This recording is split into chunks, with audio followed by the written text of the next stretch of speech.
বড় ছোট আদা ফেলা দিব। এনে কি করতেছেন চাচা? নৌকায় আলু কাটতে দিতেছি, গ্যাস করতেছি।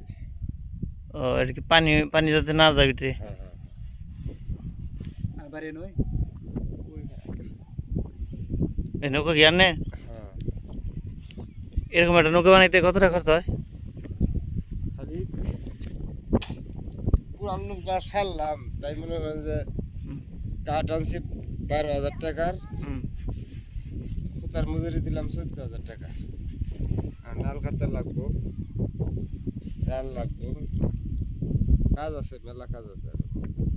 না টোটাল খরচ কত খরচ হয় একদম মেশিন সহ? ওকে।